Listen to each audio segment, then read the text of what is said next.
Thanks guys, everyone coming out. I'm Brian Luby. I know a lot of you probably met me so far to talk to me. Try to put this event on. We're trying to do something good for you guys. Really teach you about the process.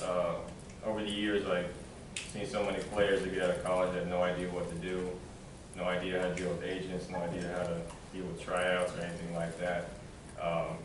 With the leagues, we got people talking to you about the Mexico leagues, the D League, some semi-pro leagues. That's going to have to be an option for some of you guys just because there's not that many spots out there. Kind of use that to build into getting into a pro job overseas. So basically, just a little bit about me. I've been an agent. I work for McNeil Sports Group. I've been doing this about 5 years now. So I've had players overseas, a lot of countries, Europe, South America, Central America, even Africa. Also worked, got players NBA workouts, got a player on the NBA Summer League roster. So my goal is just trying to help guys get overseas.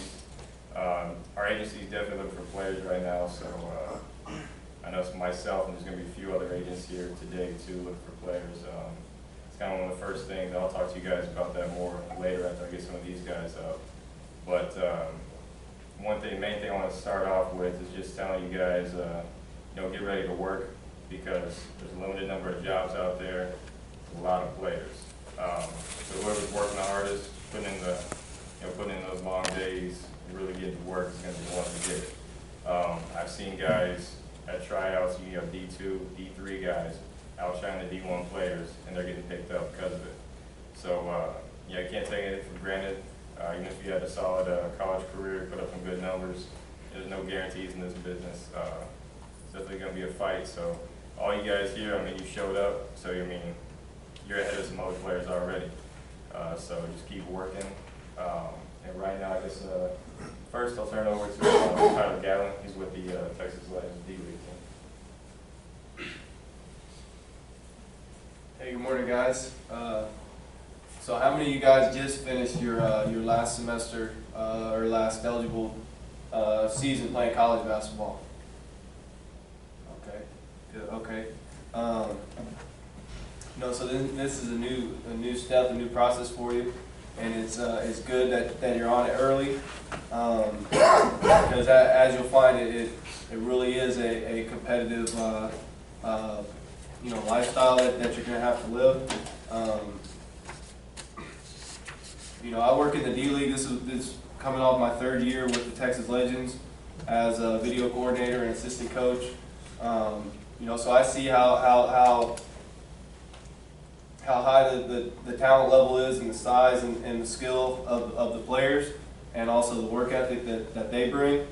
And at the end of the day, there's 16. Next year there's going to be 18 teams in the league, and only 10 guys for each team get paid.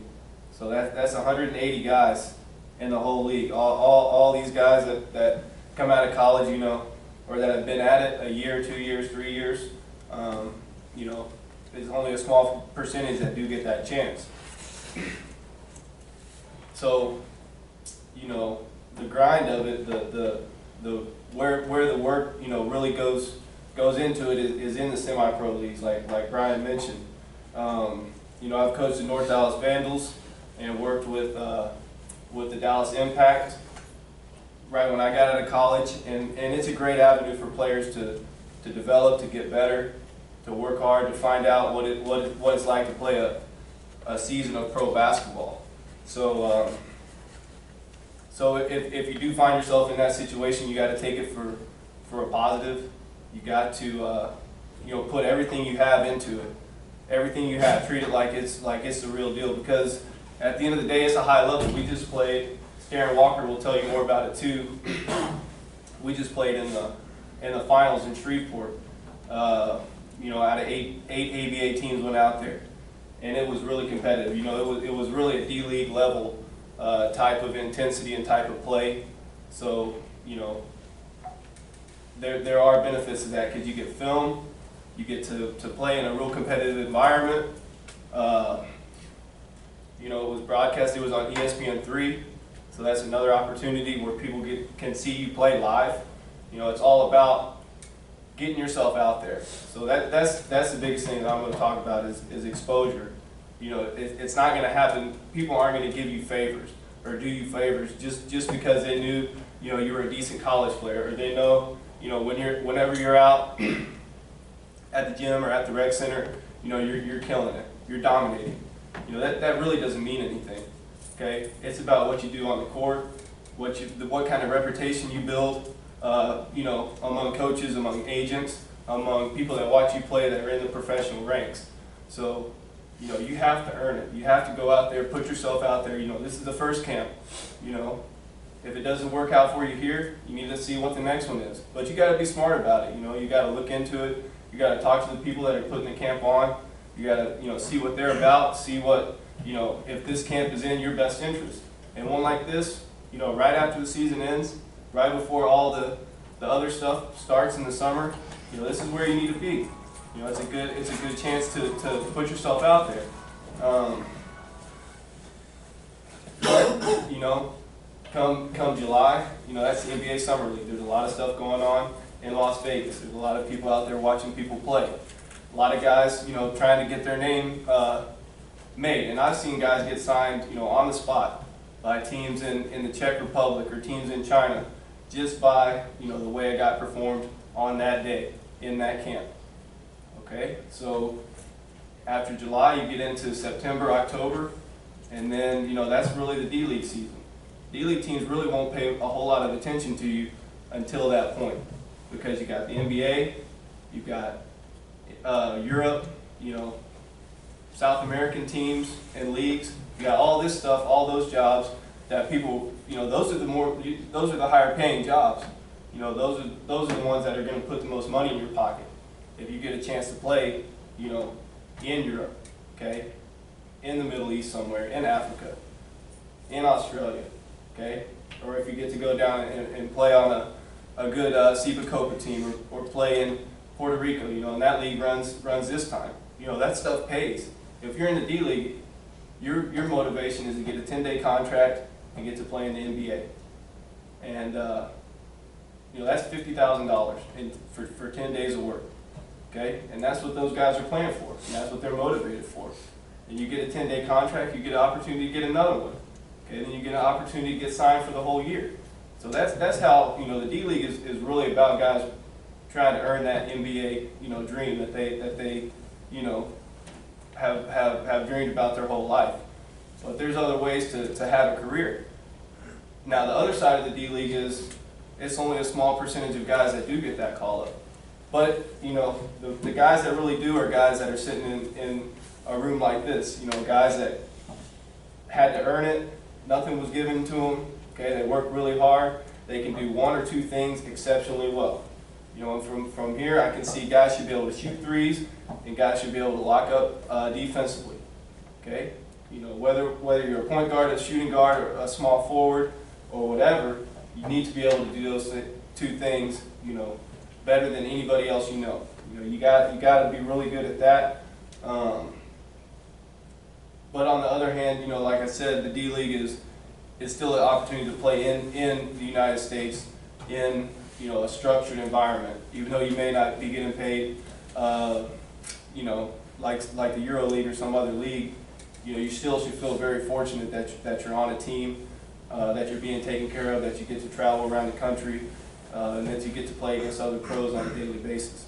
So whatever your situation may be, you know, that opportunity is out there, because every team holds trials. They have 5 spots that they can give to anybody to come in and try out for their team. That's how they build their league. That's how they get players. That's how they, you know, a player's lifespan in the D-League is, you know, 2, 3, 4 years max usually. By then they're either burnt out from it, you know, they don't want to go through that grind anymore, or they've improved enough, they develop enough that they're playing elsewhere and they're making, you know, more money. So, you know, if that's a goal of yours, if you haven't been signed to an international team come mid-September and October, then I recommend you look really hard into that route. It could be with us, with the Texas Legends. You know, we have our trials here. We'll have 2 It could be with the Austin Toros, the Rio Grande Valley Vipers, Tulsa 66ers. You know, those are the teams that are here, that are nearby. There's, you know, 3 teams in California. There's new teams coming up. There's a new team in Michigan. There's a new team in New York. So all those teams are going to be looking for guys and looking for players. But you just got to be smart about it. You got to think about, you know, spending money, because you have to budget for it. Like I said, you know, very few people are going to give you things and make it you know, make it to where you don't have to work for it. You got to be smart. You got to budget. You got to save your money. You got to do research. You got to look at the teams. You got to send emails to anybody you can, phone calls. Ask those guys, you know, what they're looking for, what type of players, who, you know who was on their roster last year, and be smart about it. And then go and give it your best. But at the end of the day, you know, everybody's working, like Brian said, for not so many spots. But you know, if you have the right attitude and you work hard every day, then you can go after it for as long as that fire is burning, and always still have a chance to make it. So you know, the other coaches can talk. We can take questions, you know, as a group at the end or whatever. But at the end of the day, you know, today's just about basketball and going out and playing hard. And when you're out there showcasing what you can do, you know, you just gotta, you know, be yourself. Play the way that you were taught to play the game. Don't try to step outside your ability. Don't try to you know, show everybody in 5 seconds that, you know, that you can do 20 different things. Just be consistent and play hard and do the things that have made you a good player, and that's how people will notice you. You know. And last thing is just be in shape. Even if you're not today, at the next one, you got to get in better shape, because that right off the bat, that separates guys. You know, once half the guys get tired, you know, you just go ahead and eliminate that half, and then you're looking at, you know, a whole smaller group of guys that are really taking serious, that could actually, you know, help you. So that's my last point. But, you know, good luck to you guys. You know, it's good that we're all here, and let's make the most of it. Let's have some fun. It'll be a good day. I might, I don't know if you want to tell them the salaries at D-League. That might shock a few of these guys how low they are. Yeah, I mean, if you're a C-level player, which 70 or 80% of the league is, you know, your check, you get 2 checks a month, and they're each going to be for, you know, about $700. You know, it depends on what benefits you sign up for, but after the taxes, you know, between $600 and $750. So about $1,200 a month, $1,100 a month. Some less in some cases, but, you know, even the B and the C level, it's still, you know, it's small compared to a lot of international teams. It fluctuates every year, but, you know, the league has a salary cap, so 80% of the guys have a C level contract, and it really, you know, it's just enough to live on during the season. Because once the season's over, you're not getting paid anymore, and you got to figure out, you know, where you're going to be next year, or you know, if you want to go the D-League route again, or try to get overseas. Yeah, we had a player this year. He played for the Austin Toros. Basically, he turned down some big money overseas just because the NBA is his goal. So he's willing to take that sacrifice now with the money. I know a lot of players have done that. Squeaky Johnson out of UAB, he played in the D-League probably 3 or 4 years, and then that lockout year, he ended up getting a couple call-ups. I think he got 2 10-day contracts, and he was brought into vet camp the next year. So a lot of guys have used that. Another one's Oliver Lafayette. He was on the bench when Boston won their championship. He didn't get to play in that game, but he was in the D-League probably 3 or 4 years, just grinded out, just kept working with the coaches. And that's one good thing about the D-League. You know, they have solid coaches. Compared to like some of the lower level leagues overseas, you know, the coaching staff's going to be really small over there. Might only have 1 or 2 coaches total. So that is one benefit of the D-League, is, you know, working with some guys that are, you know, professional, going to be high quality, and really develop you as a player. I guess, unless you got anything else? No, I mean, you guys know, or you will know the drill real quick, and, you know, when you show up to things like this, you got to be a pro. You know, got to play hard, like we spoke on, and then you know, the other thing is you know, don't do anything out of character. You know, if a bad call is made in the scrimmage, or if you know you're not on the best team or the team you want to be on, you know, you got to let that stuff slide and just focus on playing basketball. You know, so whether it's the D League, Mexico, you know, Portugal, wherever, Bahrain, China, somewhere in South America, you know, you always have to be professional, because if you make it, that doesn't mean that you made it. You know, you're there, and then all of a sudden, like, you're gone. And, you know, they're not going to mess around, and sometimes you might not get a second chance. So if you do get that opportunity, you know, you have to be professional in everything you do. Otherwise, you know, someone may see it differently, and it's just a phone call. You know, it's just a phone call, and then the next day you see someone else there to take your spot. So, you know, that's the other part about it. But at the end of the day, it always comes back to just playing and just being on the court and, you know, doing your job and showing people that you're skilled enough and motivated enough to make that jump to play at the next level. I know Coach Frank, you ready? Mm-hmm. It's Kevin Franklin. He's a head coach for a semi-pro team down in Houston, Texas. He's also coached the Jones Cup, which is Team USA. They go over to Taiwan every year and play international. I know what countries usually. You can talk to him more about that. Yeah. Good morning. Good morning, Coach. What I want to address before I go into what I do as far as coaching, it's real important that you understand from this point on, you have to market yourself too. Because some of these players that are coming out each year, you're up against everybody else. So wherever you play, somebody might know you, but whatever location you end up playing in, those people don't know you. And that's a part of you being professional. You have to market yourself. Now, where I coach in the Universal Basketball Association, what that does is we bring in players that play college ball, and we try to move them overseas if they can handle the psychological and physical aspect of going overseas. Now what that means is, as this gentleman in China had mentioned earlier, you may get there, but the key is to stay there. Getting there might be somewhat easier than it staying there. When you get to these locations, they already have their number 1 and 2 scorer. So if you average 30, and you go over there thinking you're going to score 30, you're not shooting the ball. You have to be able to set picks, you have to play D, you got to rebound, you got to do everything that does not show up in the box score before you even get a shot.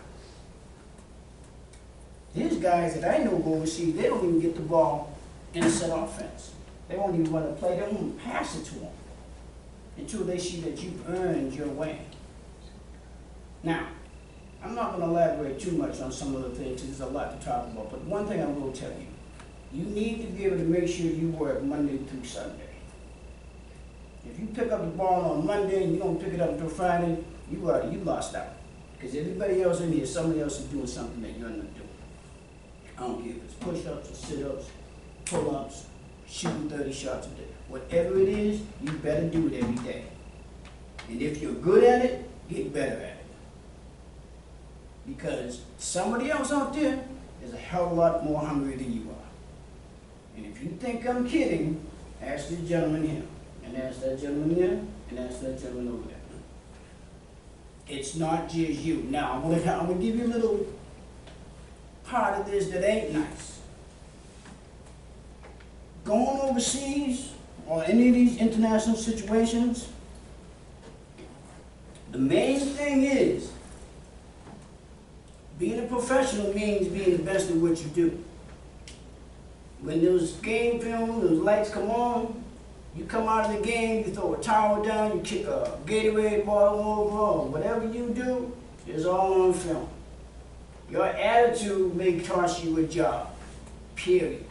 Your demeanor, how you walk in the gym, how you dress the coach, how you come out of the game. Man, he subbed me out again. Too bad. That one time you walk out and do that, the phone call comes, you're on the next plane home, no money. And if you're playing for money, don't let that be your only motivation, because you'll fall short chasing that dollar. You gotta play because you love the game, and they're looking for IQ. You have to have a basketball IQ. And if you don't study the game, you don't break down film, you don't watch your opponent, wherever you play or wherever you have played, that's gonna be your Achilles heel. They're not looking to bring players from America over there right now, because they're starting to squeeze the market because they're sending American coaches over there to train these players. So now why am I going to pay money to have an American-born player come over here when I got homegrown players? It's shrinking. It's shrinking. And that means for you to make it, you have to be here. As he was saying, the C-level and B-level players in the D-League. Now you hear what he said. They had a little amount of money, but look how hungry they are. They're playing for that much. You know, in the NBA, they got contracts out of this world. So that little bit of money, that's letting you know how hungry they are. They're willing to stay there 3 or 4 years. If you don't build up a track record of being somewhere with a basketball bio, as we call it a resume, you need to play somewhere for 2 years consistently.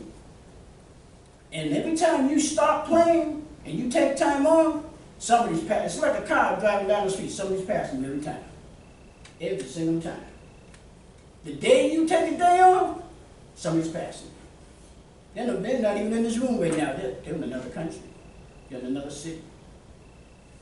So you have to take forth in the opportunity that you have in front of you in situations like this.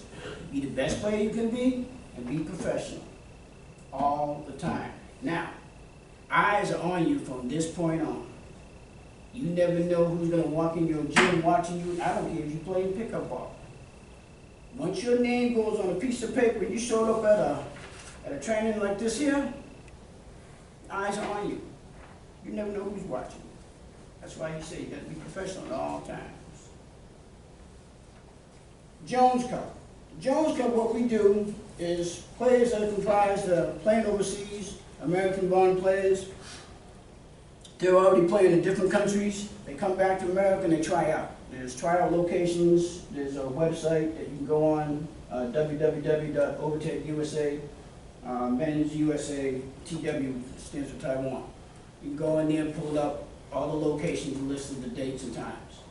The one here in Houston, Texas will be on the 28th of June, down in Houston at our gym. So you can go online and look that up. Now, the level of play in the Jones Cup, you are playing against Iran, the Philippines, Taiwan, Japan, Jordan, and of course us, the Americans. So these are all Italy. You play 8 games in 9 days. All on live TV, and every single day that the game's played, it's packed to the hill. We're talking full house. Of course, we're in USA, they ain't always happy you there, but you know, if you win, they happy, but if you lose, they just as mad. They like to see that USA on that shirt. However, they don't like you beating your own countries. But exposure. The biggest point of playing at this level is getting the exposure. You've got to get in the right location. Some teams are meant for you, some teams run offenses, some teams don't. Overseas, they're looking for bigs. Legitimate bigs. Big guards. Guards here in America are a dime a dozen. That's why he said you have to be able to be extremely good at what you do with the guard spot, because they're not taking the average guy. The average guy right now is really hard. It's really hard. But their size, their minimum size guards that they start out overseas at, in the Jones Cup, which is played before the Asian Cup. The Asian Cup is the largest cup. So the Jones Cup is put together to play for all those international teams, for the Olympic teams that get put together, and then they go and they play the Asian Cup. Now the key to that is, and I don't know if many of you know this, if you do get overseas, the simplest way is you take your degree, if you graduate from college. You try to find a job in that country while you're there. You know why you want to try to find a job while you're there? You get dual citizenship. You apply for a passport. If you can maintain a job there, and live here in America for 6 months, you keep all your money tax-free. A lot of guys don't know that. A lot of you guys don't ask questions to find that out. Now, the reason why that becomes important, now you can also try out for the Olympic squad. So if you're the man on that team in that country, and you become the man, because usually you're going to get there's already going to be somebody the man, or two, or three. But if you become that pivotal player from America on that team, and you get a passport in that country, you get dual citizenship, and you have it here, and you get you a job, and you use your degree to get you a job, and the worst, you start a basketball camp. That's your easiest way in. If you can take that basketball, with that fall on that team that took you there, you start a basketball camp. Now you take that money, if you take that passport, now that passport becomes your ticket. That ticket's just like this. You hold it up like this and see, you only get a lottery ticket. And now you do like your own ticket. Now, you pay attention to the years you have up, when the Olympics come up. Now you get a chance to talk to the Olympics in that country, because you may not get a chance to play for the Olympics here. You just wrote yourself a whole story. So, that's part of the in-depth reasoning for if you get over to some of these teams, you get overseas, you get down there in Mexico and you play, that's what you're shooting for. If you don't get back to the D-League, or you don't start out in the D-League, these are your options for playing semi-pro basketball. The Universal Basketball Association has put 150 players overseas in 4 years' time. We don't pay the UBA. And the reason for not paying is the owner of the league is just started out the same way y'all did. You have to do the grind. You appreciate the grind a hell of a lot more when someone starts putting money in your pocket, you start getting less motivated. And not to say because you get paid in the D-League that's wrong, or over there in the Southeast Texas Mustangs, down in Louisiana where they are now. They have a different situation, they pay, they do what they need to do, and they keep winning championships. That's how their players do. The ABA, as I see it, a lot of them play the ABA because what happens with that, a lot of guys may not want to go overseas, they want to stay at home and play. And that's okay. As long as you get game through them, and if you have a chance to move, you want to move, you get in contact with the right agent, that right agent may move you along from the ABA. They all serve a purpose, but it comes down to how bad you want it. That's what it comes down to, how bad you want it. And you have to work Monday through Sunday. The international play that I'll speak on briefly is difficult. They don't call fouls. So if you're a whiner, you don't like to be touched, this is the wrong sport. They hit, they grab, they punch, they clutch. They do it all, purposely. Because the first thing they want to see you do what? Go off. They want you at your game. And there's players I'm sure in this room that like to play a game at a certain time, they want to get verbal with the guy. You want to chop it up. You get in my head, let me get this. Man, you ain't got time. When you're trying to make a move to get to the D or NBA or wherever you want to go, you don't have time to chop it up. Play. Get to where you want. You want to get to the hoop, get to the hoop. Dunk it on somebody. Make them think about it next time. He ain't going to be talking to me no more. Hit that three when the game counts. Set that high pick. You got to play the game as it's your last every time you step on the floor. And if you don't, somebody else is going to play against you that way. And that's going to be the difference of you having a job or somebody else. So that's what it comes down to. And as he said today, play your game. Don't go outside the box. Because when you do that, it shows. At any trial you go from here on out, limit your weaknesses and make sure you profess your strengths. But when you leave a trial or workout, go back and work on those weaknesses and put those strengths over here. You already know what you can do with your strength. You've got to make sure you hide your weaknesses until you can make them strong enough where it's not a weakness no more. That's the biggest reason why a lot of guys don't make it. They expose their weaknesses. And they don't work on their weaknesses enough to where they can balance it out. If you can't shoot left-handed, or you can't dribble left-handed, or you can't dribble with both hands, you got a problem already. You don't box out when you rebound, you got a problem. IQ and fundamental basketball is what they're looking on the next level. If you can't do any of that, you're in trouble. And keep that in mind, because that's what they're looking for overseas. You have to have the fundamental. They come for guys in America for athleticism. But the reason why they all get sent home, they don't know the game, fundamentally. You see guys, you guys, when we do a drill, we do the 3-man weave. I know you guys have been on your teams when you've done a 3-man weave, and guy pass, one guy will pass with 2 hands out, next guy will do that underhand pass. Every time in my practice that happens, I go to West, I throw them at the gym. Every time you do something wrong, fundamentally, you're no good to me. Because as soon as you're doing that, if you go overseas, they see it on film, and you do it in the game, they send you home. And they don't have time at this level to go back and teach you what you should already know. That's the biggest mistake a lot of players make. They want to know why they came out of the game, why they're not doing good. It's not about putting up the points. If you can't do the technical things of the game, the fundamental things of the game, you go without pay. So, if there's any questions, I'd like to thank you.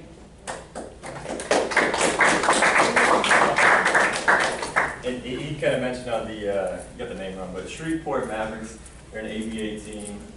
This is Sarah, she just became an assistant coach for them. And don't want to go to the because they make such good money there. Yeah. Okay, well, again, I'm Sarah.